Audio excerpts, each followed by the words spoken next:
noches, queridos amigos, queridas amigas del Instituto de Biblia. Mi nombre es Eduardo Díaz y es un gusto volver a estar aquí con ustedes.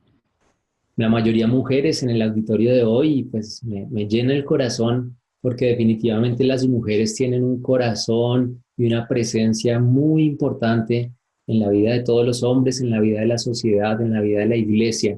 Entonces, qué alegría que haya tantas mujeres. Voy a saludar así algunas. Está, bueno, mujeres y hombres. Está Ada María, está Germán, Alejandra, Alicia, Blanca, Claudia, Clemencia, Consuelo, Fabio. Uy, ya la lista está siendo cada vez más larga, qué bueno.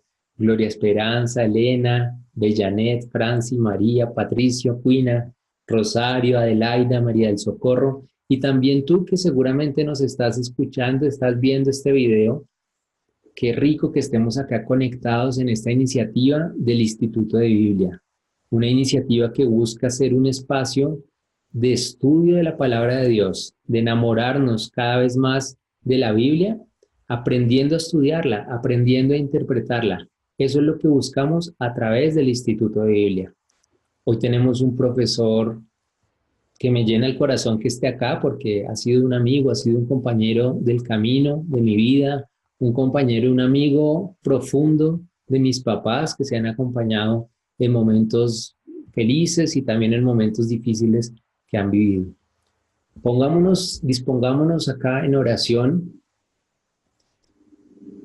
Silenciemos un poco nuestra mente, cortemos interrupciones, de pronto si tienes ahí otra ventana abierta, el teléfono, si lo puedes silenciar y, y dispongámonos para vivir un encuentro más con Jesús, un encuentro más con Dios a través de esta clase del Instituto de Biblia. Todos los esfuerzos que hacemos, tanto tecnológicos como de los profesores, como el equipo de intercesión que está detrás de este proyecto, es pensando en llevarles a ustedes materiales de la más alta calidad para que nos ayuden a acercarnos a Dios, para que nos den un alivio al corazón, para que nos acompañen en la vida, en las diferentes realidades que estemos pasando. Los invitamos a ser cada vez más parte del Instituto de Biblia. Comencemos en oración, comencemos orando y qué mejor que orando a través de la misma palabra de Dios. Entonces, les invito y les voy a compartir aquí mi pantalla para que comencemos orando sobre el Salmo 50, que es el Salmo de hoy, miércoles de ceniza. Esta época, este espacio del año que nos invita a la iglesia a más interiorización, a más reflexión, a revisar nuestra vida, nuestras prioridades, a llevarnos en ese camino de interiorización hacia la Semana Mayor. Entonces, les invito a que nos dispongamos y que hagamos una lectura así mirando estas letras, estos versos, vamos orando. Salmo 50. Misericordia, Dios mío, por tu bondad, por tu inmensa compasión, borra mi culpa. Lava del todo mi delito, limpia mi pecado. Pues yo reconozco mi culpa, tengo siempre presente mi pecado. Contra ti solo pequé, cometí la maldad en tu presencia. Oh Dios, crea en mí un corazón puro, renuévame por dentro con espíritu firme. No me arrojes lejos de tu rostro, no me quites tu Santo Espíritu. Devuélveme la alegría de tu salvación, afiánzame con espíritu generoso. Señor, me abrirás los labios, y mi boca proclamará tu alabanza.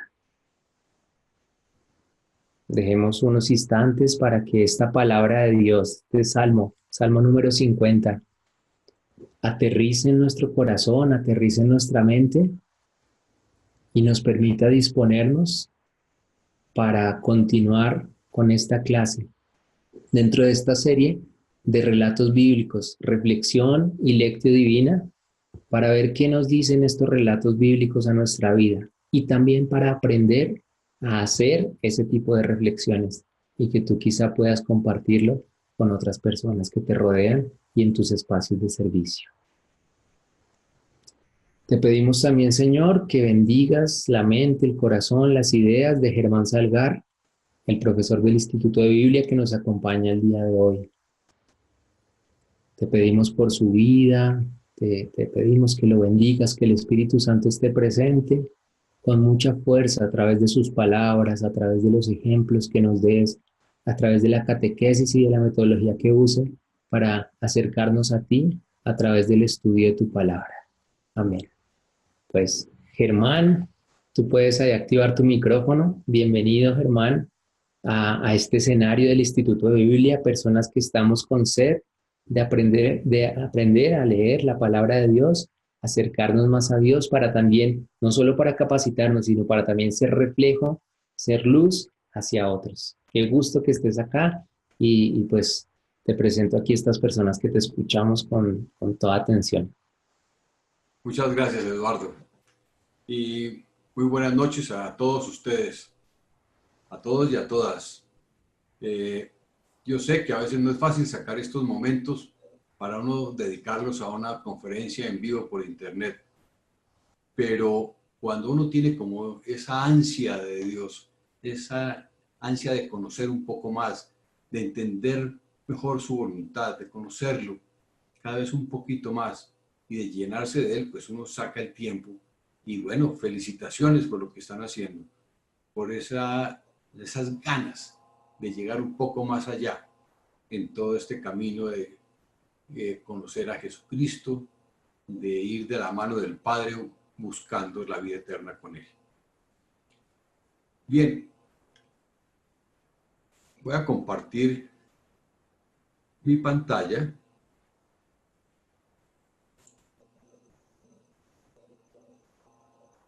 ¿Está bien? ¿La ven todos? Me Sí, imagino que... sí la vemos bien. Ok, bueno. Como ustedes recibieron el aviso, sí, vamos a trabajar el tema de la mujer adúltera y lo vamos a trabajar, pero haciendo como una introducción de la metodología que se va a usar para esto. Porque aun cuando yo estoy seguro que muchas de ustedes han trabajado Lección Divina y han hecho de pronto algunas exégesis, pues como para que estemos de acuerdo en cuáles son como los parámetros y la metodología que se va a usar.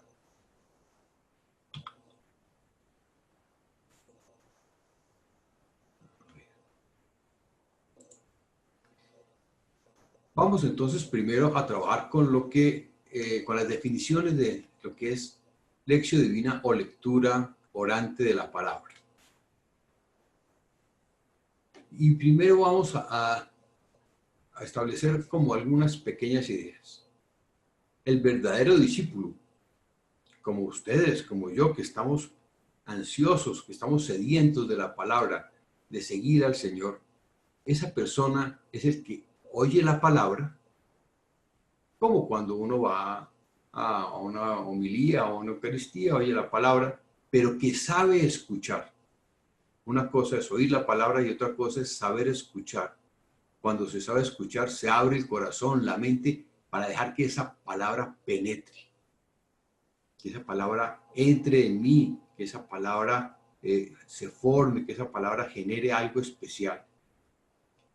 Y además, ponerla en práctica, porque muchas veces uno entiende, uno reflexiona, uno interioriza, dice, sí, claro, ¿cómo no? Tengo que hacer esto o lo otro, pero después no hace nada, se queda igual. Entonces, es aquel que la pone en práctica. La lección divina es un método para pasar de la lectura a la práctica. Es un poco el resumen de lo que acabamos de decir, leerla, pero pasar a la práctica.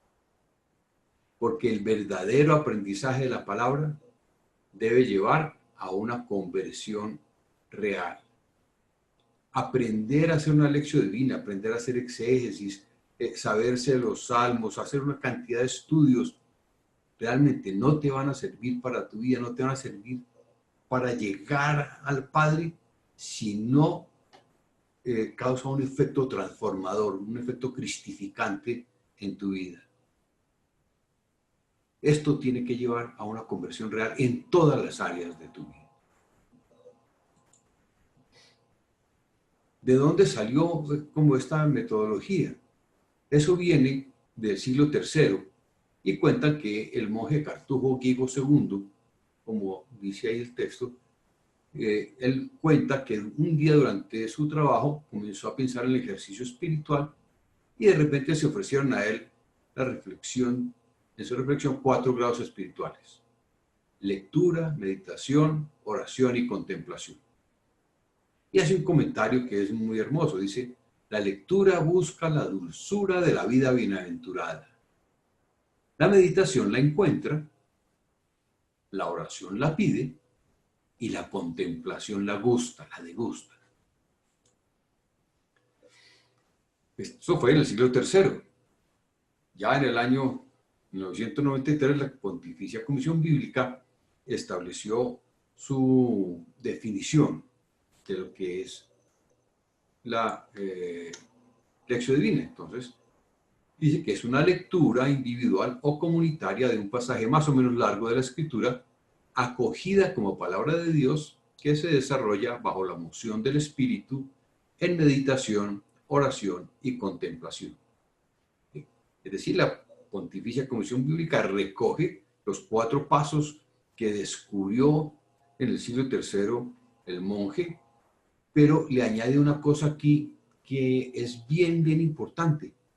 Y dice que esto es algo que se desarrolla bajo la unción del Espíritu, pero que es una palabra acogida como palabra de Dios. ¿Eso qué quiere decir? Que ahí se pone en juego tu fe. ¿Qué tanto le crees a esa palabra? ¿Realmente tú la lees y dices, sí, es palabra de Dios?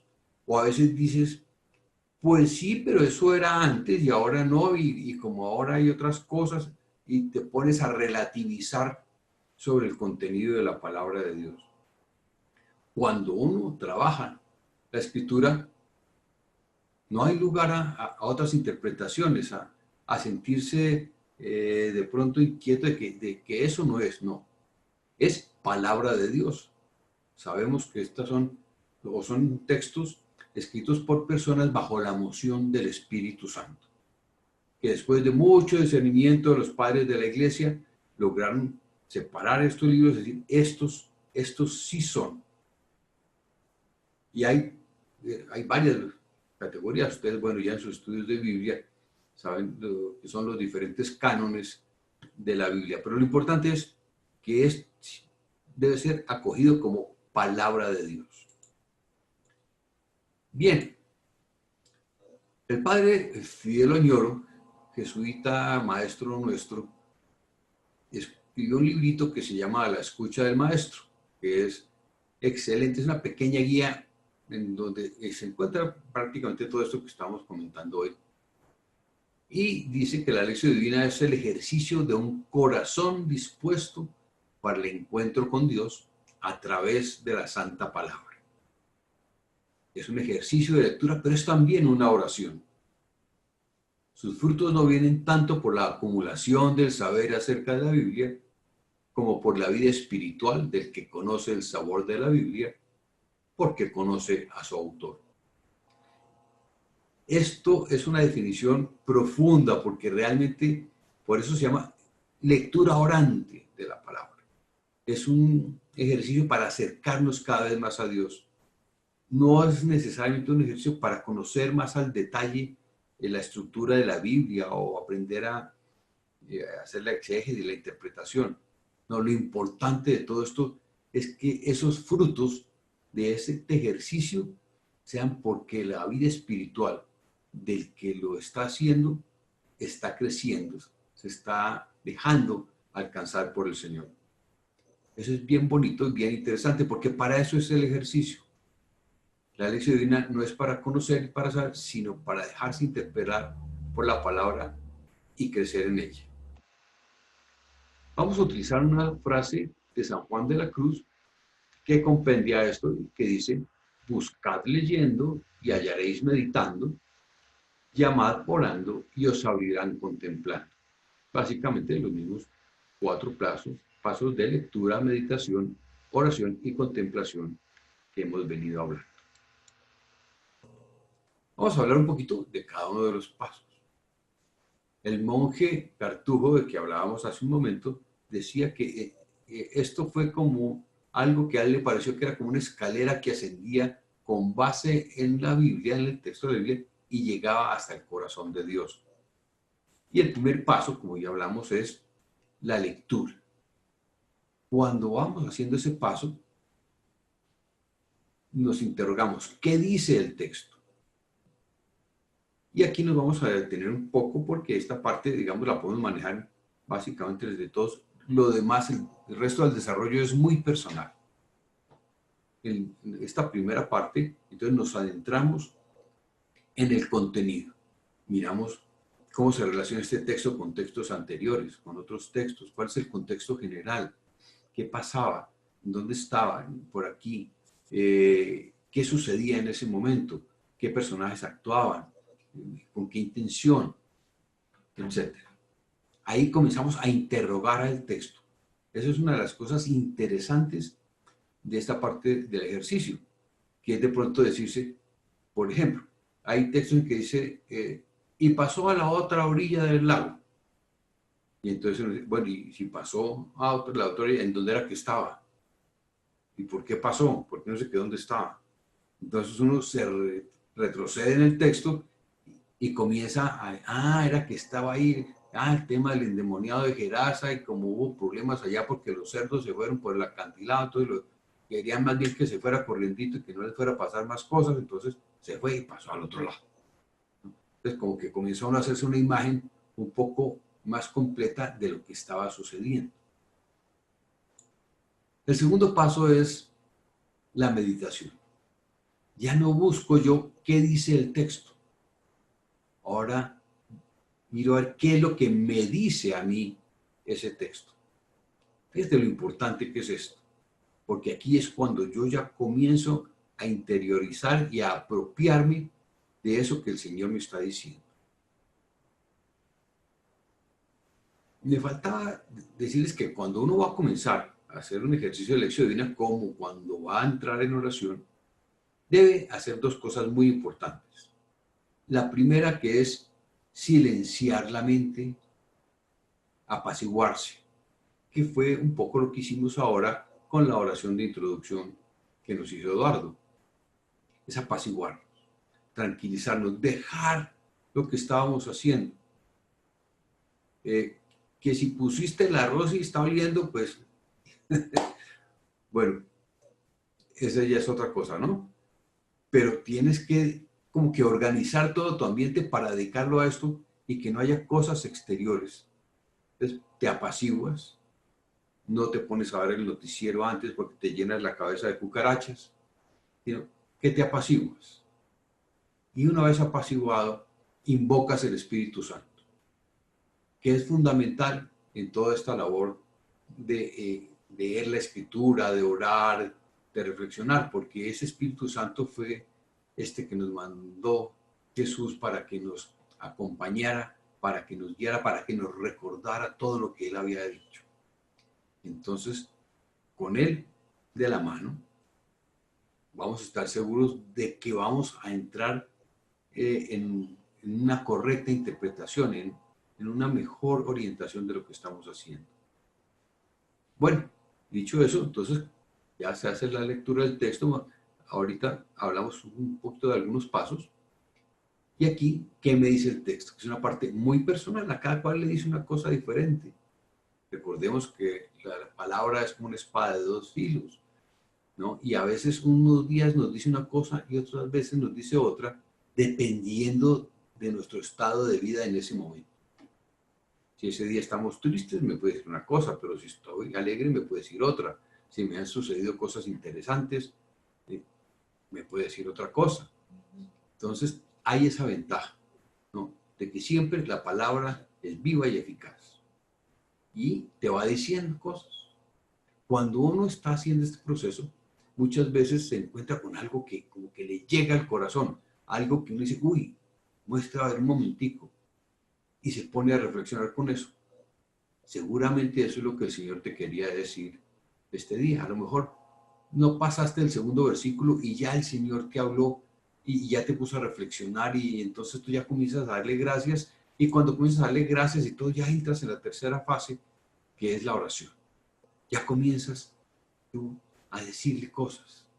Eso es lo que te hace decir el texto.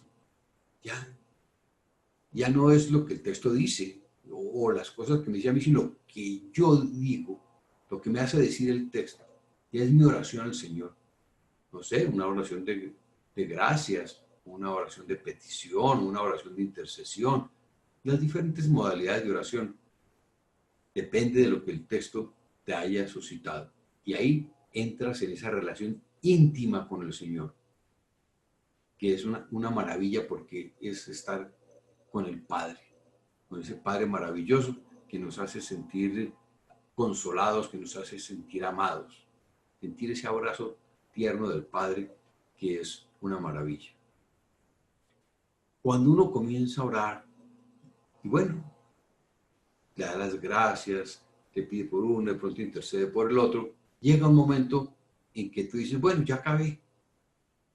Y dice, no, en nombre del Padre, Hijo y Espíritu Santo, y bueno, se va. Resulta que se pierde de lo mejor. Imagina. Es como cuando hay un par de novios en visita, ¿sí? Y están hablando y entonces hablan de las cosas del día y de lo que pasó y de pronto se dicen cosas bonitas y esto, tal. Y a las 2 horas ya como que se acabó el tema. Pero tú no te quieres ir. Quieres seguir ahí con la persona que quieres. Otro ratico, estar juntos. No tengo mucho de qué hablar, pero qué rico estar con él. Eso sucede en la oración cuando tú realmente te metes a fondo en esa relación íntima con el Señor. Cuando ya las palabras sobran, entonces uno se queda, como decía San Juan de la Cruz, en la esperanza de estar amando al amado. Estás allí disfrutando de su presencia. Es el momento, entonces, de la contemplación, en donde tú guardas silencio. Incluso hay algunas técnicas para la contemplación, de repetir alguna palabra, entonces puedes decir ya ve, o aleluya, alguna palabrita que como que te embolate la mente para que no se distraigan otras cosas, y tú simplemente estás como esperando al Señor, esperando a Dios, que Él está por allí, como la suave brisa que encontró el profeta. Hay momentos allí en que tú puedes llegar a degustar esa presencia divina. A veces no, muchas veces no pasa nada, pero otras veces sí hay unos destellos maravillosos de su presencia. Pero todo esto, a pesar de que es un ejercicio maravilloso, si no pasa nada, si no llega la conversión, si de aquí no lo haces, no te sirve. Entonces, yo le añado el quinto paso. Acción. Toda esta lectura profunda de la palabra te debe llevar a una conversión, a una acción. Como me pasó alguna vez en que abrí la escritura y decía, si ves que un hermano tiene algo contra ti, no dejes la ofrenda. Primero ve y reconcíliate con tu hermano y después ven y trae la ofrenda. Y yo ahí mismo me acordé de una persona con la cual tenía algo pendiente y dije, ahí me movió, porque yo hubiera podido dejar la cosa, uy, si yo tengo eso con esta persona, pero ay, qué pereza llamarla y decir, y bueno, eso va a ser un poco incómodo. Pero el Señor me lo puso ahí, en esa oración, en ese momento. Mira, entonces, ¿cuál es la coherencia de vida tuya con el Evangelio? Si yo hablo contigo, te lo pongo de presente y tú no lo haces. ¿Cuál es esa conversión? Entonces, eso realmente me confrontó y dije, bueno, sí, Señor. Y tomé la acción. Y fui y hablé con la persona y fui. Bueno, tomé la acción después de que el Señor me dio esa palabra. Eso es lo que hay que hacer. Cuando la palabra te confronta y te muestra algo, debes hacerlo. O si no, pues estás haciendo un ejercicio interesante, pero tu vida no ha cambiado. Entonces, aquí estamos jugando. Vamos al primer paso, que es qué dice el texto. Entonces, rápidamente voy a contarles un poquito cómo se trabaja el texto bíblico. Primero hay que delimitar el texto que vamos eh, a trabajar, en el cual vamos a hacer esta lectura orante. Generalmente en las Biblias pues ya hay como subtítulos en cada historia, en cada discurso. Cuando son discursos pues hay cosas largas que uno tiene que decir, bueno, ¿qué cojo? Si es un discurso, generalmente lo que hay son ideas. Entonces uno debe tomar unos versículos que contengan una idea, el desarrollo completo de una idea. Si por el contrario es un relato, como el que vamos a trabajar hoy, pues un relato se trabaja más como si fuera una obra de teatro, en el cual hay diferentes escenas, hay unos personajes que intervienen, hay unos que entran en escena, otros que salen de la escena, hacen unas cosas, hacen otras cosas. Bueno, entonces uno decide trabajar un texto. A veces uno escoge, a veces con un solo versículo tiene uno para hacer una profundización muy grande dependiendo de lo que maneje. Después vas a subdividir el texto. Especialmente, por ejemplo, en los relatos siempre hay como una introducción, viene un desarrollo del relato y una conclusión. Pero dentro de ese desarrollo o dentro de cada una de esas tres partes hay diferentes escenas. Que entró fulanito y pasó tal cosa. Que ahora sucedió tal otra. Hay que delimitarlo, porque ahí vamos a tener que hacer unos análisis bien interesantes. Uno tiene que mirar los motivos contextuales, en dónde estaban, qué había ahí. Por ejemplo, el caso de la mujer adúltera, vamos a ver, ¿no? El motivo contextual estaba en el monte, bajó al templo, pusieron a la mujer en medio, la iban a apedrear. Todas esas son cosas que nos generan todo un contexto. Y por el otro lado, subrayar los motivos teológicos. Había una situación de pecado, pero también hubo una situación de perdón. Eso también hay que revisarlo, hay que subrayarlo. Pero estas cosas requieren un poquito de investigación. ¿Sí? Inicialmente, lo más básico es que en nuestras Biblias, generalmente al ladito, en los numeritos pequeñitos, está la referencia a unas notas de pie de página que las encuentra uno pues, siempre en la parte de abajo. O textos paralelos, que también es muy interesante revisarlos.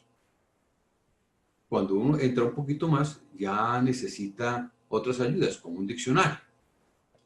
Por pura curiosidad, esta noche les voy a mostrar una herramienta que yo utilizo y que me sirve muchísimo. Se trata de un programa que se llama E-Sword, S-W-O-R-D, que básicamente como lo que quiere decir es como espada electrónica. En este programa, por ejemplo, yo tengo aquí la Biblia de América, tengo la Biblia latinoamericana, Dios habla hoy, aquí unas versiones en inglés, la Nueva Biblia de Jerusalén y la Biblia del Peregrino de Luis Alonso Chequi. Entonces, si yo estoy trabajando, por ejemplo, aquí estamos ya en Juan 8.1, que es el texto de la mujer adúltera, yo puedo decirle, hágame un paralelo. Y yo le puedo pedir un paralelo de las diferentes Biblias. Entonces, por ejemplo, aquí en este caso, tengo el paralelo de Juan 8 de Dios habla hoy, Jerusalén, latinoamericana y Biblia del Peregrino. Y entonces tú puedes ver las diferencias que puede haber en los textos. En general, Jerusalén, Chequel y otras son muy similares. Dios habla hoy la que tiene algunas diferencias porque el tipo de lenguaje que utiliza pues lo hace un poquito diferente. Esto es muy interesante porque le añade un grado más de riqueza al estudio del texto.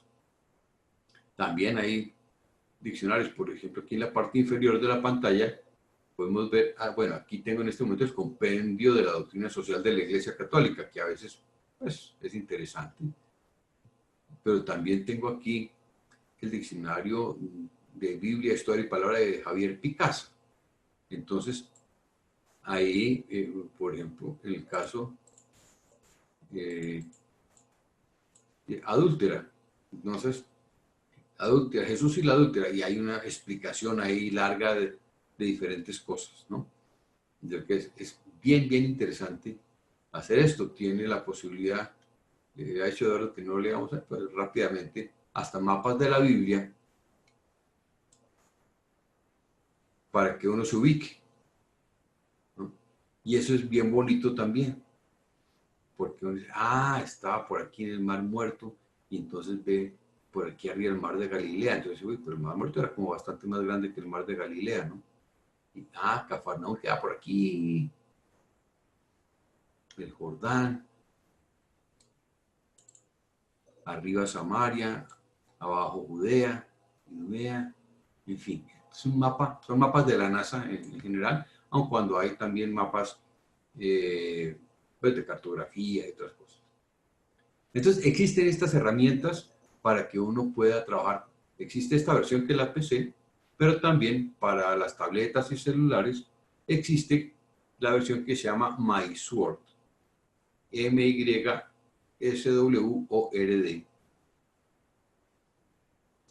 Estas versiones, el programa es hecho por nuestros amigos separados, pero las Biblias sí están hechas por los católicos. Aprovechando que los autores del programa lo abrieron, es gratuito y lo abrieron para difundir la palabra. Entonces hay las versiones, uno las busca en internet y ya descarga las diferentes Biblias. Bueno, eso era como un paréntesis para mostrar que algún tipo de herramientas que uno puede utilizar para hacer estas investigaciones. Como les decía hace un rato, dentro de esa primera parte hay que ver qué es lo que dice el texto, ¿no? Y para ver, una de las formas interesantes es interrogarle al texto. ¿Qué estaba haciendo allí? ¿Y por qué? Hay cosas, por ejemplo, en este texto de la mujer adúltera, y es que traen a la mujer y la ponen en medio, y que si la apedreamos y esto. Pero cuando mira uno los textos del Antiguo Testamento en que ellos se basan, decía que había que apedrear a la adúltera y al adúltero también, ¿no? Pero aquí no dicen nada del adúltero. ¿Por qué? Pues no lo sabemos, pero también nos retrata un poco el panorama machista de la época. Cada cosa que uno ve ahí puede interrogarla. A lo mejor no tiene nada, pero de pronto encuentra cosas bien interesantes. Cuando uno subdivide el texto en las diferentes escenas, en cada una hay personajes que intervienen. Ahorita vamos a ver el de la mujer adúltera, cómo se comporta esto. Esto nos ayuda mucho a ver completamente esa película que estamos examinando. Porque a veces intervienen los fariseos, interviene Jesús, intervienen los discípulos, intervienen terceros, ¿sí? ¿Qué papel cumple cada uno de ellos en ese texto? ¿Qué estaba haciendo cada uno? ¿Cómo? ¿Para qué estaba haciendo? Aquí, en el caso de la mujer adúltera, el texto dice muy claro que le trajeron a la mujer para hacerlo caer, ¿no? Para confrontar. O sea, que tiene un propósito un poquito malsano, ¿no? Un poquito maloso, digamos. Cada personaje, pero siempre enfatizar las palabras y actitudes de Jesús. Eso es fundamental. Enfatizar lo que estaba haciendo Jesús. Siempre tenemos que mirar lo que hacía, los verbos, incluso subrayar el personaje y los verbos, qué estaba haciendo él y cómo lo hacía, porque cuando el Señor se levanta, cuando el Señor, por ejemplo, aquí se arrodilla o se inclina a alguna cosa, todo eso son simbolismos muy importantes de la actitud de Jesús. Bueno, ¿qué más? Algunos principios de interpretación. Primero, algo que llamamos el triángulo del sentido. Esto es, ustedes se acuerdan hay un jueguito que se llama teléfono roto, ¿se acuerdan? Y entonces se hace un círculo y uno le dice al oído una cosa para que se la diga al otro y al otro y al otro. Y al final la comunicación a veces no tiene nada que ver. Y aquí sucede algo parecido, porque una cosa es lo que sucedió. Después de que sucedió un hecho, entonces eso quedó grabado en la memoria de algunas personas. Pasaron los años. En el Antiguo Testamento pudieron pasar 20, 30, 40 años en donde se contaban las cosas y de pronto alguien comenzó a escribirlas. Aquí no pasaron sino poquitos años entre la vida de Jesús y que se escribieron los evangelios. Pero de todas maneras, una cosa fue lo que hizo Jesús con su intencionalidad. Otra cosa, la que quedó en la memoria de las personas o en la memoria colectiva de allí. Después, cómo lo pusieron por escrito. Si reflejarían todo lo que habían captado. Finalmente, tenemos textos de 4 evangelistas y bueno, de San Pablo, pero San Pablo no estuvo ahí, ¿no? Entonces, comienza a haber cambios. Y esas personas, por ejemplo, Lucas no estuvo tampoco. Ese llegó después. Sabemos que Juan estuvo, y Mateo estuvo. Marcos, no tengo claridad, pero son diferentes personas. Ah, bueno, entonces ellos entendieron unas cosas, las escribieron, pero ¿en qué idioma las escribieron? Generalmente el Nuevo Testamento lo escribieron en griego, la mayor parte, ¿cierto? Bueno, a veces cuando se escribe en algún idioma no están todas las palabras que uno quisiera. Pero bueno, lo escribieron lo que ellos sabían, porque el Espíritu Santo actuaba, pero actuaba a través de personas que tenían una cultura y tenían un vocabulario y una forma de escribir. Ok, tenemos un texto escrito en griego. Y después, para nosotros leer lo que pasó, alguien tomó ese griego y lo tradujo. ¿Qué hizo ahí? Una interpretación de lo que estaba escrito, ¿verdad? Y resulta que, como acabamos de ver, la Biblia de las Américas, la Biblia de tal, podemos encontrar 10 traducciones de Biblia con diferencias de interpretación, de conceptualización de algunas cosas. ¿Cuál será la correcta? Los más estudiosos, pues, hacen análisis y cosas hasta llegar como a lo más creíble que sea el sentido real de las cosas. Todo esto para decirte que cuando tú la lees, le añades otra interpretación. Por eso es que no nos podemos pegar de un texto y decir, pero es que aquí dice el triángulo del sentido texto. No, no puedes coger las palabras textuales y después agarrar a los demás a bibliazos con eso, porque son interpretaciones de lo que ha sucedido, ¿verdad? Esto es muy importante para poder buscar llegar a la verdad o a el significado más seguro del texto. Otras cosas que hay que tener en cuenta son las circunstancias que originaron ese texto, su relación con otros textos y autores, y obviamente, lo que decía un poquito antes, es conservarlo en su forma más pura. Yo tuve un profesor en el Instituto Bíblico Latinoamericano del Minuto de Dios, que cuando a veces decían unas cosas, le decía, mire, no le haga decir al texto lo que no dice. Porque muchas personas buscando profundizar se atreven a especular de una manera impresionante, sin tener suficiente bagaje para poder hacer inferencias. Entonces hay que conservar el texto en su forma más pura. Buscar el significado real de las palabras. Hay un ejemplo muy claro que está en la Biblia.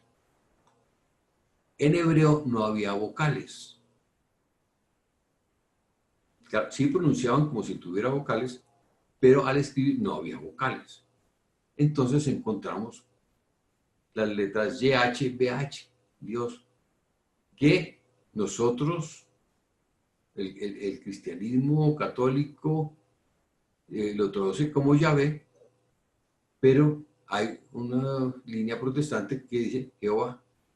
Y básicamente son las mismas consonantes, pero con diferentes letras, ¿no? Eso es un ejemplo de por qué a veces hay algunas diferencias. Tenemos que ir a ver. Yo conozco estudios profundos de que sí es Yahvé por la forma en cómo se utilizaba y la forma como se pronunciaba en la época, estudios bastante profundos de filología de esa época. Hay que tener en cuenta el género literario. Una cosa es estar analizando una poesía, como el caso de los Salmos o el Cantar de los Cantares, porque allí, por ejemplo, se permiten ciertas libertades poéticas, ¿no? Tus labios de grana. No, tus labios no son de grana, tus labios son de carne, ¿no? Pero poéticamente se puede trabajar eso, ¿verdad? Si estamos trabajando historias épicas, también tiene una forma de manejo, ¿no? Si estamos trabajando los discursos, si estamos trabajando los relatos, hay diferentes géneros literarios allí y también esas formas literarias pues se manejan un poquito distinto. En el análisis de los personajes tenemos que tener claro quién era el protagonista principal, los protagonistas y los antagonistas, como en cualquier, digamos, que tenga la comparación como en cualquier telenovela, digamos. Bueno, vamos a entrar en el texto ahora sí. Ya hemos hablado bastante acerca de, como de la metodología y algunas sugerencias de cómo hacer el manejo. Ha sido muy rápido. Es bien interesante, ojalá que ustedes pudieran hacer cursos más, o hacer realmente cursos de interpretación de la Biblia, de exégesis, de hermenéutica, porque cuando uno comienza a hacerlo, se va enamorando cada vez más del texto, se va sintiendo cada vez más cerca de Jesús, más cerca del Padre, y eso va incidiendo mucho en tu propia conversión. Así que ojalá que estos ejercicios y estas charlas a través del Instituto de Biblia.com te sirvan para ir mejorando en eso y te lleven a cada vez estar más cerca. No sé si de pronto tengan ustedes su Biblia allí y entonces ubiquen el texto en Juan capítulo 8, versículos del 1 al 11. Yo de todas maneras los voy a estar mostrando aquí los segmentos del texto que vamos a ir analizando, pero qué bueno que ustedes también los tengan allí. Vamos a hacerle una lectura rápida. Cuando uno comienza a leer un texto de estos, uno siempre lo debe leer 2 veces. Y 2 veces para que, sí. La primera vez como para tener una mirada, una idea general del texto, de lo que me están diciendo. Y la segunda vez ya para irle captando más la profundidad de lo que tiene. Porque a veces uno con una sola lectura hay cosas que se van quedando. Porque como hay algunos textos que le llaman a uno más la atención, entonces se olvida de los otros. Y a veces esos otros fragmentos son muy importantes. Dice así: mas Jesús se fue al monte de los olivos. Pero de madrugada se presentó otra vez en el templo y todo el pueblo acudía a él. Entonces él se sentó y se puso a enseñarles. Los escribas y fariseos le llevan a una mujer sorprendida en adulterio. La ponen en medio y le dicen: Maestro, esta mujer ha sido sorprendida en flagrante adulterio. Moisés nos mandó en la ley apedrear a estas mujeres. ¿Tú qué dices? Esto lo decían para tentarle, para tener de qué acusarle. Pero Jesús, inclinándose, se puso a escribir con el dedo en la tierra.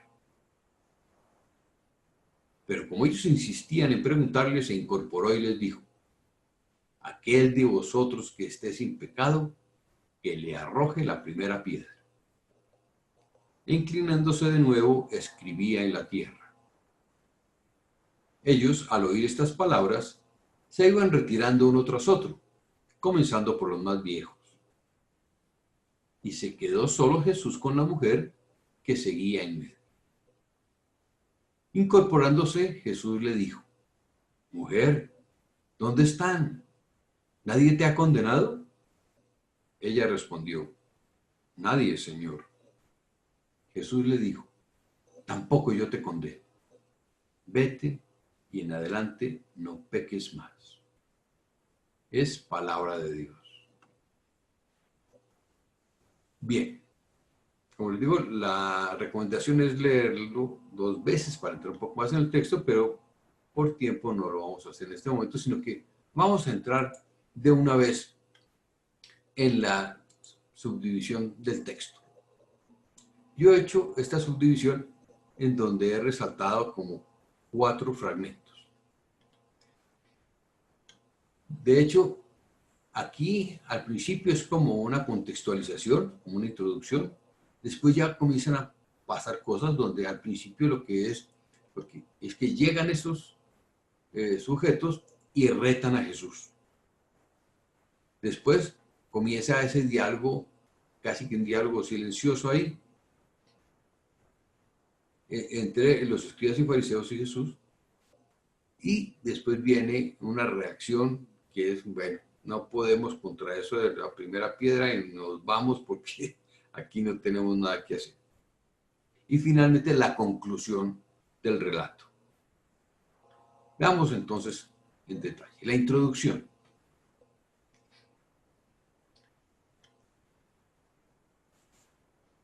¿Por qué tengo yo 2 textos ahí? El texto de la pericopa comienza aquí en la parte de abajo, más Jesús se fue al Monte de los Olivos, etc. Pero fíjense que queda eso como incompleto. ¿Cómo así que más Jesús se fue al Monte de los Olivos? Eso se ve que es como la continuación de otra frase. Entonces uno tiene que irse hacia atrás y ver qué era lo que estaba pasando. Y resulta que en el capítulo 7 nos dice que el último día de la fiesta Jesús estaba en pie y dijo, si tiene alguien sed de mí, venga a mí, que quede en mí. Pues, bueno, en fin. Y si uno lee todo ese texto, ve cómo se armó ahí una discusión tremenda. Porque cómo así que el que viene a mí, que tenga sed y que, en fin, una cosa que para la gente de la época era bastante compleja de entender, un poco sin sentido, y se veía a Jesús como todo arrogante, ¿no? Entonces, después de todo eso dice, se acabó como toda esa discusión y se volvieron cada uno a su casa. Mas Jesús se fue al Monte de los Olivos. Ah, entonces uno encadena la acción. ¿Qué estaba pasando? Había toda una discusión de los fariseos contra Jesús por lo que estaba diciendo. Sabemos que Jesús era como una piedra en el zapato para los escribas y los fariseos porque los estaba confrontando duramente. Y por eso ellos estaban buscando una forma de hacerlo caer. Ahí es donde vemos una contextualización, ¿no? De los problemas que está enfrentando Jesús, porque pues esos milagros, sanaciones y palabras los estaban confrontando demasiado. Fíjense cómo hay, para mirar el contexto próximo, tenemos que ir un poco hacia atrás, a veces hacia adelante también. A veces uno dice, el contexto un poco más lejano. Entonces, estaban ahí en una fiesta. El Monte de los Olivos. Estaban en Jerusalén. Bueno, porque estaban en Jerusalén. Que ya venía, ya había regresado de toda su gira ya por arriba y ya estaba en Jerusalén. Bueno, comienza uno a mirar, porque pues, se habla siempre de que él estaba en Galilea y enseñaba allá, y después hubo como la subida a Jerusalén, que fue su retorno final a la ciudad donde mueren los profetas. Esa sería la introducción. La acción central tiene varias cositas. Tiene el reto. Los escribas y fariseos le llevan a una mujer sorprendida en adulterio, la ponen en medio y le dicen, maestro, esta mujer ha sido sorprendida en flagrante adulterio. Moisés nos mandó en la ley a apedrear a estas mujeres. ¿Tú qué dices? Esto lo hacían parte. Aquí vemos quiénes son los sujetos o los protagonistas de este segmento. Están los escribas y los fariseos, primero que todo, que son como los protagonistas principales de este fragmento. ¿Qué otro? La mujer, claro. Y aquí, aunque le llevan la mujer a Jesús, pues Jesús en este momento como que no aparece, ¿no? Está ahí expectante a un ladito. Fíjense que hay unos motivos contextuales muy importantes aquí. Primero, el adulterio, por supuesto, porque la ley mandaba apedrear a la mujer adúltera y al hombre adúltero, como les había comentado anteriormente. La ponen en medio. Ese poner a una persona en el medio es ponerla en evidencia, es hacerla el centro de todas las llamadas, el foco de atención de todo, ¿no? Y le dicen, desde aquí, una acción de los escribas y fariseos. No solamente llevaron a una mujer, sino le hablan a Jesús y lo retan. Maestro, esta mujer ha sido sorprendida en adulterio. Moisés, nada menos que Moisés, el padre de la ley, ¿no? Ahí está representada pues como lo fundamental de las creencias y de lo que debían hacer. Y ahí nos manda a apedrear. ¿Tú qué dices? Ponen a Jesús en un problema bastante serio. ¿Sí? Porque evidentemente, si fue sorprendida en adulterio, según la ley, la mujer debía ser apedreada. Pero Jesús venía predicando otra doctrina, una doctrina de amor, no de muerte. Estaba en un lío. Después viene un diálogo entre Jesús y los escribas y fariseos. Jesús, inclinándose, se puso a escribir con el dedo en la tierra. Pero como ellos insistían en preguntarles, se incorporó y les dijo, aquel de vosotros que esté sin pecado, que le arroje la primera piedra. Inclinándose de nuevo, escribía en la tierra. Aquí ya no aparece la mujer. La mujer como que queda a un lado porque como el propósito de los escribas y los fariseos era hacer caer a Jesús en una contradicción y en un error para tener de qué acusarlo. La mujer era apenas como una disculpa para esa situación. Pero Jesús no les paró bolas aparentemente. Él se inclinó, como que dice, ya aquí, los dejo a ustedes a un lado. Piensen lo que quieran. Miren, a ver, reflexionen. Se puso a escribir con el dedo en la tierra. Eso es algo que no ha tenido, yo no he encontrado una respuesta satisfactoria porque, bueno, ¿qué escribió? ¿No? ¿Qué escribió? Caramba, no se les ocurrió mirar. Y si escribió en la tierra, pues al dar 2 pasos ya quedó eso borrado. Escribir pareciera como una maniobra dilatoria para darle tiempo a estos sujetos, escribas y fariseos, de reflexionar en lo que estaba pasando. Pero como ellos insistían en preguntarle, entonces ahí en ese momento vino la inspiración del Espíritu Santo a Jesús y le soltó esta maravillosa perla. Aquel de vosotros que esté sin pecado, que le arroje la primera piedra. Estas reacciones de Jesús son maravillosas y son impresionantes.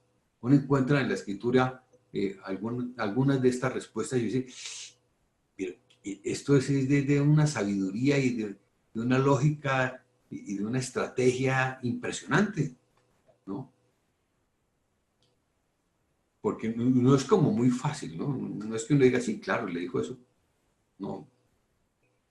Él ahí confrontó a todo ese público que tenía ahí y además se volvió a hacer el bobito allá, se agachó y sigue allí dándoles tiempo de reflexionar y de pensar, ¿no? El que esté sin pecado, Dios mío, ahí puso a todo el mundo a temblar, a pensar. Y afortunadamente era tal el poder de Jesús, era la seguridad y la autoridad con que él hablaba, que los otros realmente como que hicieron ese examen de conciencia y entonces ya viene la reacción. Al oír estas palabras, se iban retirando uno tras otro, comenzando por los más viejos. Claro, tenían mayor acumulación de pecado, eso sí era evidente. Y se quedó solo Jesús con la mujer. que seguía en medio. Fíjense que aquí, estas personas al oír, aquí es como hablábamos al principio de que el buen discípulo oía, pero haciendo propias esas palabras, no escuchándolas de verdad. La gente no solamente las oyó, sino que las interiorizó. Y por eso se causó esa reacción. Se fueron yendo. Realmente, sí.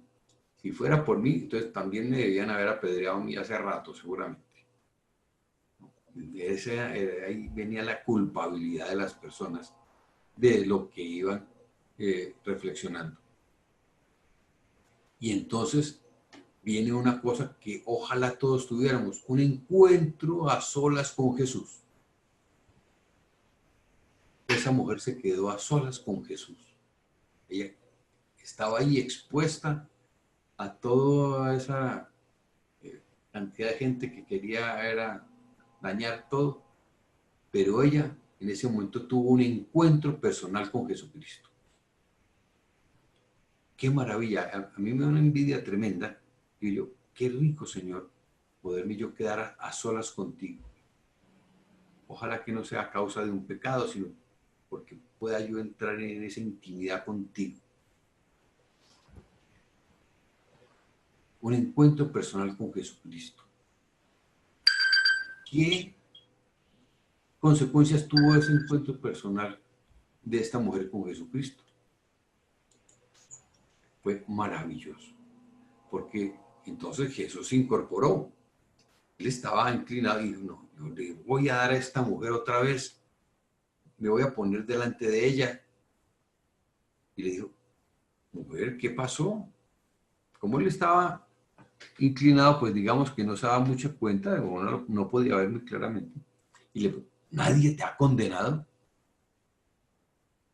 Porque era lo que pasó, ¿no? Si había alguien limpio, debía haber comenzado a apedrear, pero nadie. Y obviamente ella responde eso, nadie, Señor. Entonces Jesús le dijo, yo tampoco. Vete y en adelante no peques más. Esto es maravilloso. Esto es maravilloso porque viene ese encuentro personal de esa mujer con Jesús y Jesús la rescata de la muerte. Esa mujer en otras circunstancias ya estaría muerta, apedreada por estas personas. Pero en ese encuentro personal con Jesucristo, a pesar de su pecado, aquí en ningún momento se está negando la existencia de ese pecado. Pero viene el amor de Jesús. Por eso el encuentro con Jesús nos hace cambiar de una historia de muerte a una historia de vida. El amor de Jesús nos rescata, es un encuentro vivificante, es un encuentro maravilloso. Él había hecho dos preguntas y después le dice, es como una historia de salvación, ¿verdad? Cuando le dice, yo tampoco. Tiene ese amor maravilloso de Jesús. Pero, en adelante no peques más. De esta se salvó, ¿no? Pero eso no quiere decir que pueda hacer cualquier cosa aquí en adelante.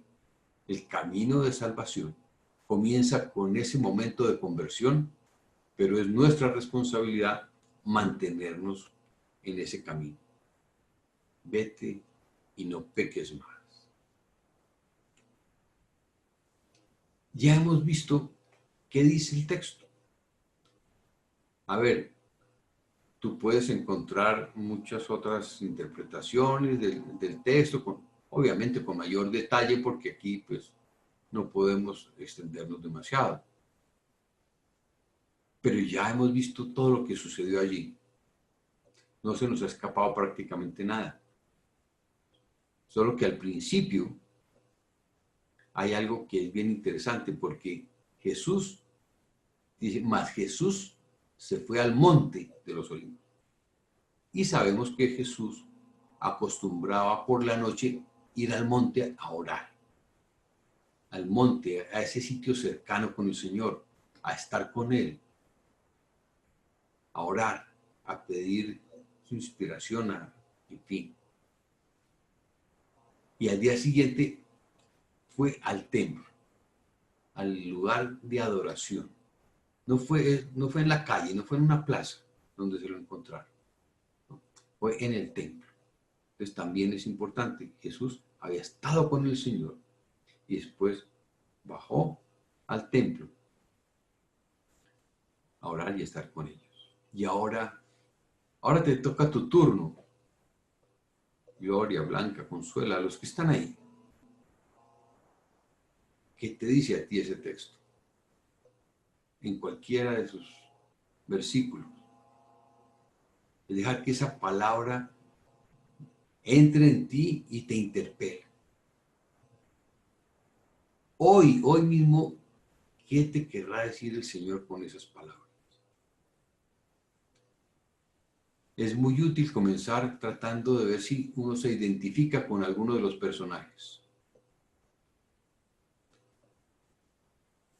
Si te identificas con la mujer pecadora, no necesariamente porque haya un adulterio, sino porque estés en pecado de alguna naturaleza y en este momento te encuentras frente a Dios y decís, Señor, yo he pecado, yo tengo esto, vengo a presentarme hoy ante ti. Porque cuando uno está en esa situación necesita, primero que todo, reconocer la culpa, aceptarla, pero ir y ponerla en las manos del Señor. O de pronto serás como los fariseos, ¿no? Que desafía, que acusa, pero se rige solamente por una ley, no es una ley completamente textual allí. ¿Cómo será? ¿Cómo estás tú? ¿Cómo está tu corazón? ¿Con quién te identificas? ¿Qué te estará diciendo el Señor hoy? O de pronto tuviste la oportunidad de hablar con alguien con el cual tenías alguna situación difícil y hubo un momento de reconciliación y de perdón, de sanación, como de resurrección. Porque esta mujer adúltera tuvo su resurrección ese día. Estaba prácticamente muerta y Jesús la rescató para la vida. Es en tu cuaderno que tienes allí, en donde puedes ir escribiendo lo que el texto te dice. Tal vez para que ahorita que terminemos, tú te quedes allí rumiando tus pensamientos, a ver qué te dice el texto. Y a medida que uno va viendo qué le dice el texto, puede comenzar a decirle, uy Señor, gracias. Gracias por perdonarme. Gracias por dejarme estar contigo. Gracias por venir a rescatarme del pecado. Señor, ayúdame a mantenerme así. Ayúdame a no pecar más. Yo no quiero esa vida de pecado. No quiero esa vida oscura. Ayúdame, Señor. Y estamos orando.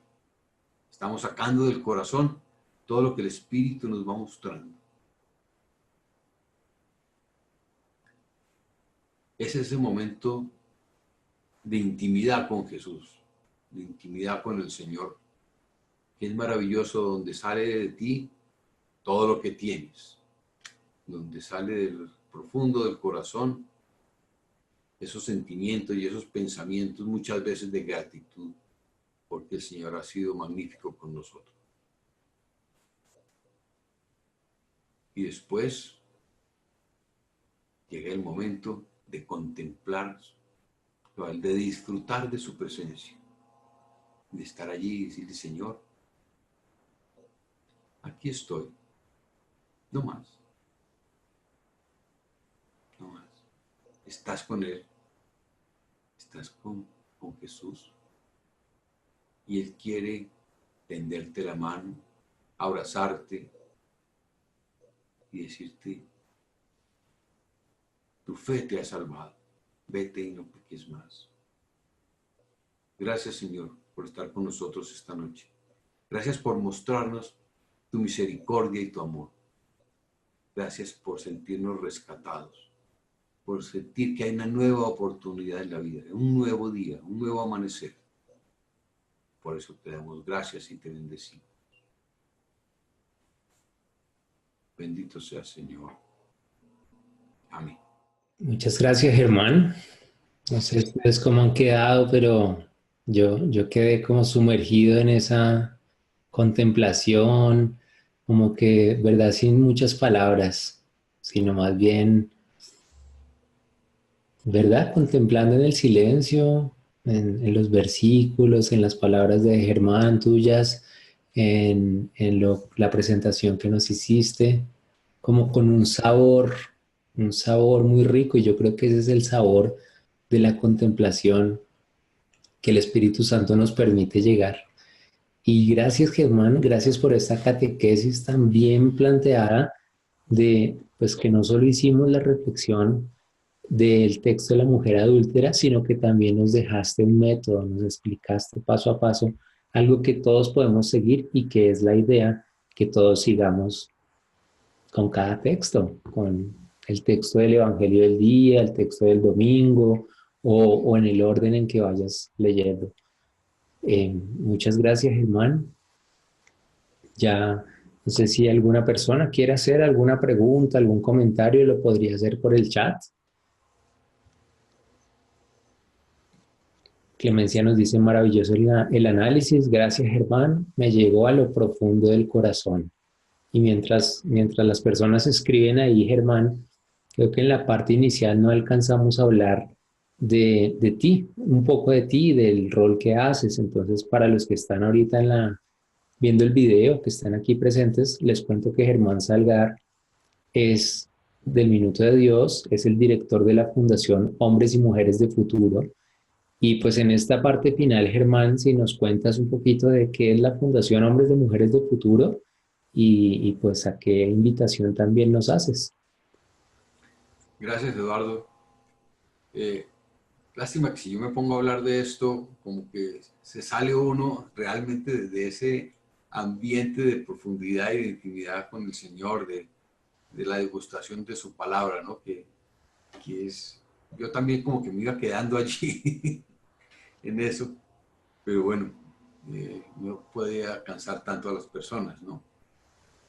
Sí, yo llevo 21 años en la comunidad de hombres y mujeres de futuro, en la fundación, que comenzó apenas un año antes, 22 años, acabamos de cumplir la fundación, que está dedicada básicamente a la evangelización, buscando la reconciliación de la familia, entre los padres y los hijos y entre la pareja como tal.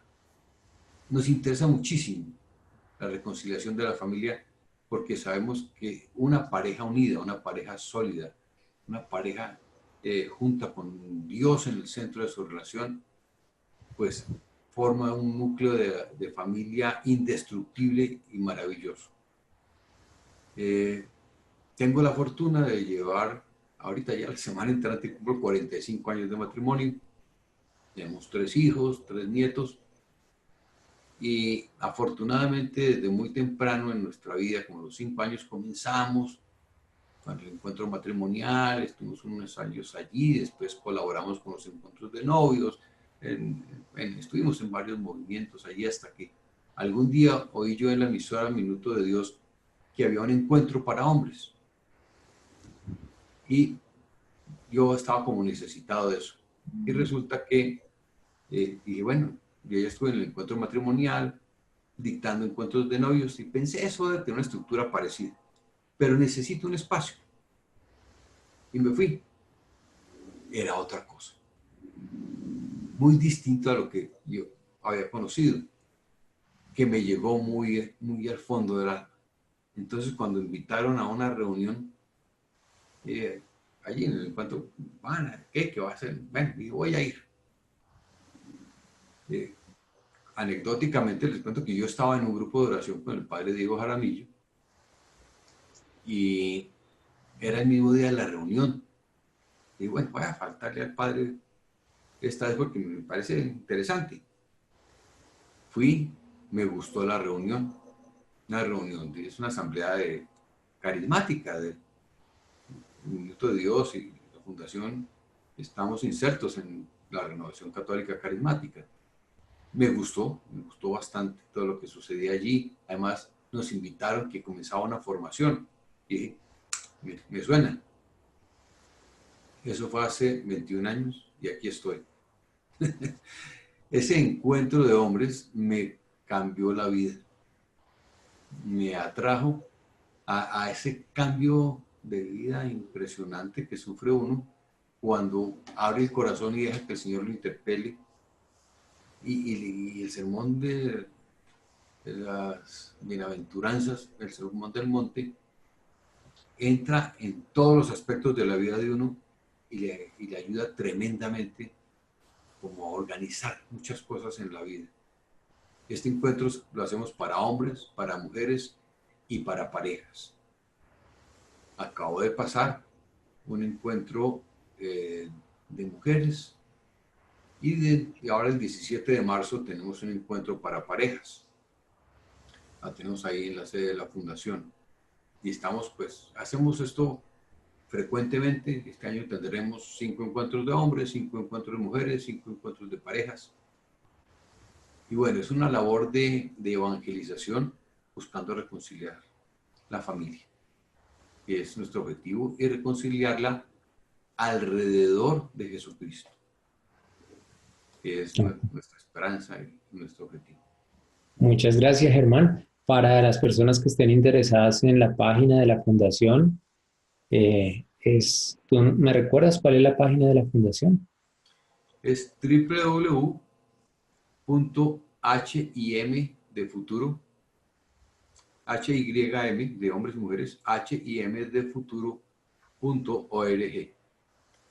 Perfecto. Mira, aquí no sé si hay tiempo de contestarle a Consuelo, que dice que quisiera aclarar el concepto de perícopa. Correcto, te iba a decir de esa pregunta y ya hacemos la parte final de la clase de hoy. Pero por favor, ayúdanos a Consuelo y a todos a respondernos qué es eso de perícopa. Sí, perícopa es un fragmento de texto de la Biblia que vamos a utilizar para nuestra oración, para nuestra lectura orante. ¿Cómo delimitarlo? Decía que hay diversos géneros literarios en la Biblia. En el Nuevo Testamento, para poner dos ejemplos muy básicos, existe las narraciones o relatos como el que vimos hoy, en el cual hay toda una acción. Y uno lo puede identificar más o menos fácil cuando está leyendo el texto. Porque muchas veces dice, y llegó a tal parte y sucedió tal otra, ¿no?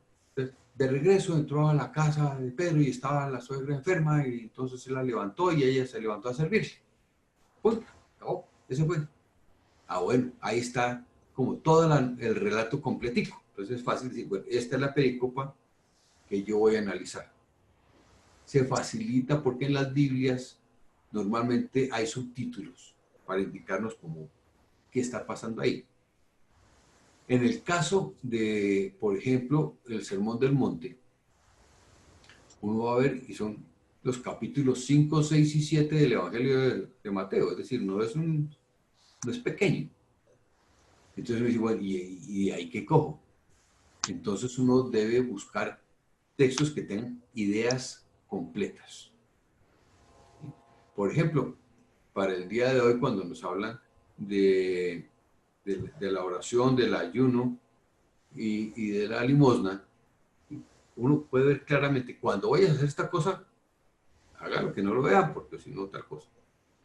Y son 3 cosas ahí y que terminan muy claramente. Entonces, bueno, puede ser por aquí yo la tomo. El único problema es que en la mitad también aparece todo el Padre Nuestro. Pero uno tiene que aprender a delimitar ahí, porque o si no, tendría un texto demasiado largo y ya se complicaría y se volvería todo un estudio como para una tesis doctoral. Correcto. Y resulta que uno lo que quiere es orar en ese momento con un texto. Gracias, Germán. Pero entonces, para aclarar, perícopa sencillamente es un fragmento, una forma de decirlo, un fragmento de la Biblia. Una idea completa o una acción completa. Exactamente. Bueno, y para terminar, Germán, ya agradeciéndote profundamente esta catequesis, este momento que nos conduciste a estar más cerca de Dios y a interiorizarnos, te quiero preguntar algo personal. Y ese es, prepárate. No te lo había dicho. Fácil. ¿Qué ha significado para ti, Germán, en tu vida estudiar la Biblia, entrar a estudiar la palabra de Dios? ¿Qué ha significado para ti?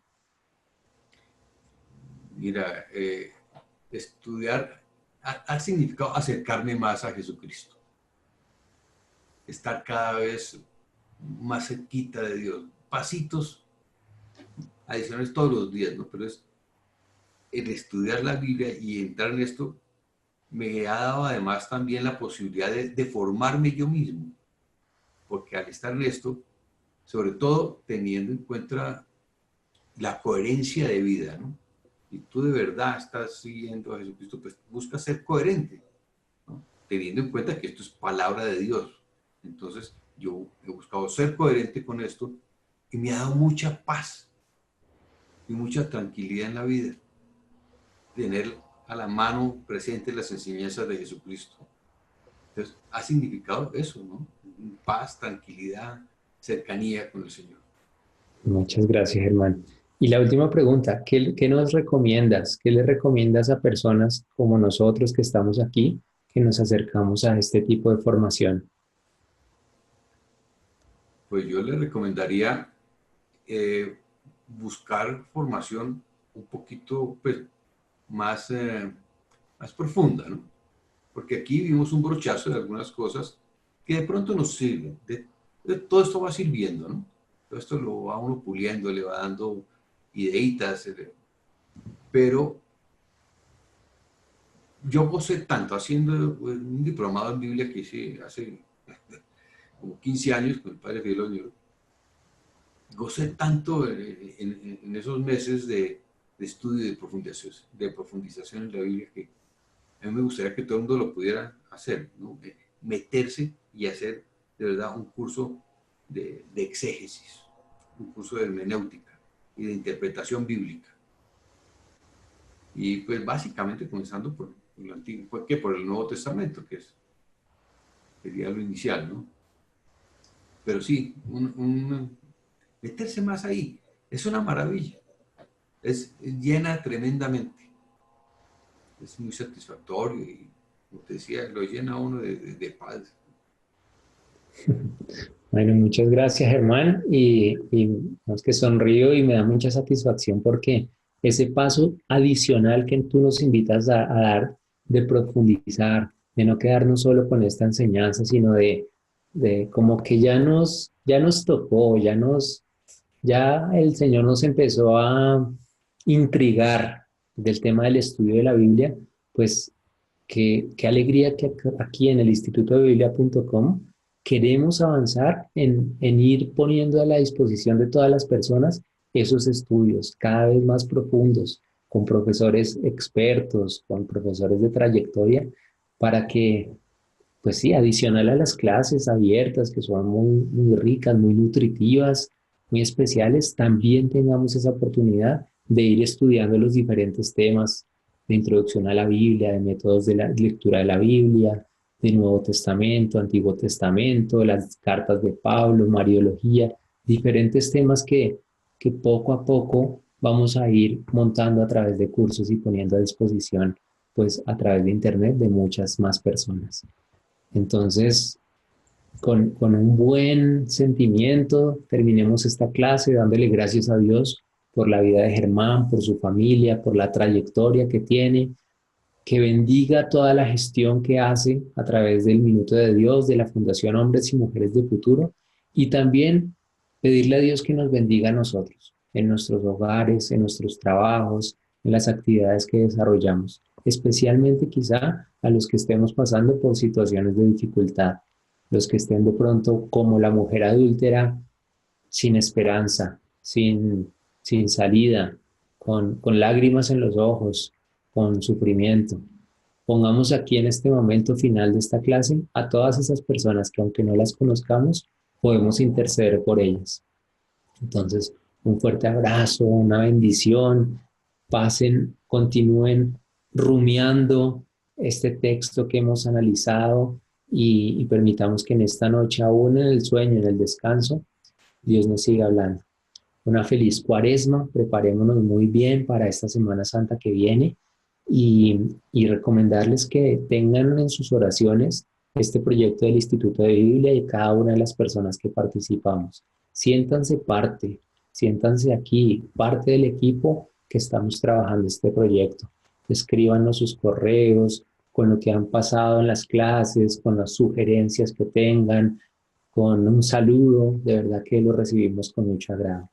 Entonces, que Dios los bendiga. Gracias, Germán, y espero que esta sea la primera de muchas clases que nos acompañes en el Instituto de Biblia. Si quieres darnos unas palabras finales, adelante. Tal vez solamente darle las gracias por permanecer todo este tiempo. Estuvieron muy constantes todos, ¿no? Y recomendarles que hagan esa lección divina, que siempre tengan ese espacio maravilloso diario. Me imagino que ya muchos de ustedes lo tienen separado, ¿no? Y es necesario nutrirse con la palabra de Dios. Uno no puede dejar pasar el tiempo sin acercarse a la palabra, porque es dejar el alimento está allí servido, y si tú no vas a alimentarte, pues lo lamento, ¿no? Ahí está, el Señor te está esperando, el Señor está esperando todos los días. No sé, yo siempre tengo una hora especial en la mañana para dedicarme a mi oración, lectura, etcétera.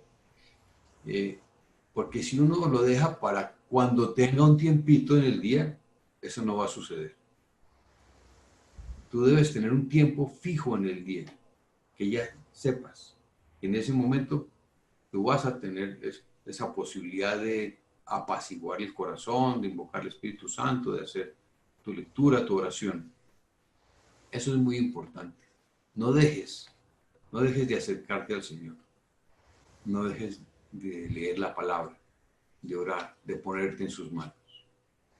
Que el Señor te bendiga. Chao. Chao, un abrazo. Bendiciones.